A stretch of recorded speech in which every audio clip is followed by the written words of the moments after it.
Conseillant quelques attitudes sûres dans un contexte social déboussolé, Robert Dain choisit en 1991 le Courrier du Continent pour diffuser ses réflexions dans Mise au point urgente. La roue de l'histoire tourne en accélérant.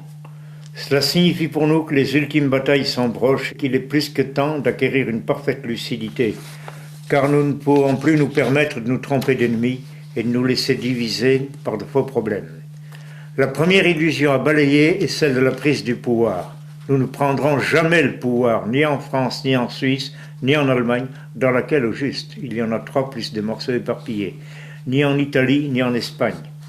Or, l'illusion d'une prise du pouvoir n'est pas seulement un gaspillage de force par mauvaise orientation, gaspillage que je dénonce depuis plus de 20 ans.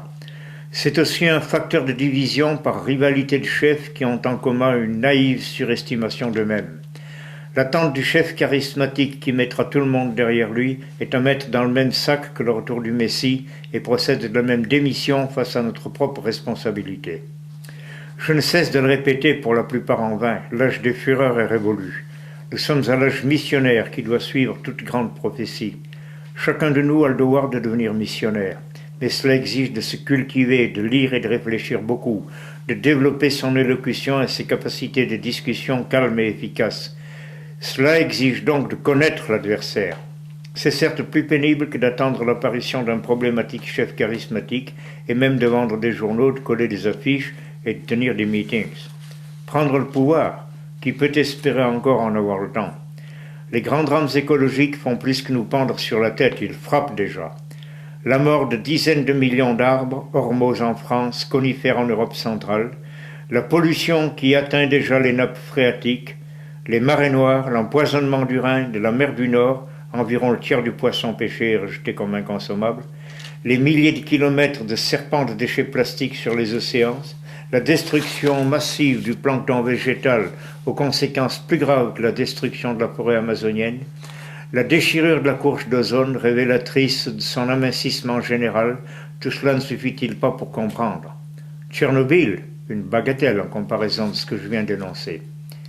Les 11 millions d'analphabètes avoués en France, les mêmes 65 millions aux USA, la baisse catastrophique du niveau culturel que le bradage des diplômes ne peut cacher, les 45% de professeurs français qui ont déjà pris des baffes sur la gueule de leurs élèves ou des parents, les femmes violées en public sans que les témoins réagissent, les policiers assassinés par les truands et systématiquement désavoués et même poursuivis s'ils ont le mauvais goût de considérer l'ordre public et leur propre peau comme plus précieux qu'un truand, les partis de tous horizons et les églises qui font chorus pour nous culpabiliser et nous submerger sous une immigration croissante, partis et églises qui ne sont que les carpettes des grands lobbies qui consciemment et systématiquement affament le tiers-monde et nous font submerger par lui, car ils font ainsi coup triple. Bénéfices énormes, destruction des cultures indigènes traditionnelles, destruction de la race aryenne, fière et impossible à réduire en esclavage. Gardons-nous de croire à une erreur de la crapulocratie des lobbies financiers et industriels. Il n'y a pas la moindre erreur, mais une entreprise aussi lucide que démoniaque. Ces gens n'ont pas commis la gaffe de s'allier à l'Allemagne pour liquider le bolchevisme.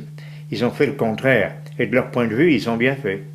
L'éthique de sang et d'honneur était 100 fois plus dangereuse pour la crapulocratie mondiale et mondialiste que le bolchevisme.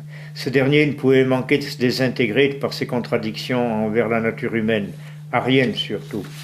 L'arien veut sa liberté d'entreprise. Il est l'homo faber à qui les doigts démangent de créer ce qui lui passe par la tête. Le contraire de l'animal bloqué à un certain degré d'évolution, ce qui est le cas de certaines races humaines. L'arien est le plus jeune degré de l'évolution, la plus jeune mutation, mais il n'a pas la ruse. Il a l'absence de méfiance d'effort. Le capitalisme est le contraire de l'arien. Il est la misère de l'être qui se compense par l'enflure de l'avoir. Tout arien authentique donne par sa simple liberté d'allure de l'urticaire à un capitaliste. La guerre entre les deux est totale et de toujours. Le second pense tout est à vendre, ce n'est qu'une question de prix. Le premier pense tout ce qui a un prix n'a que peu de valeur.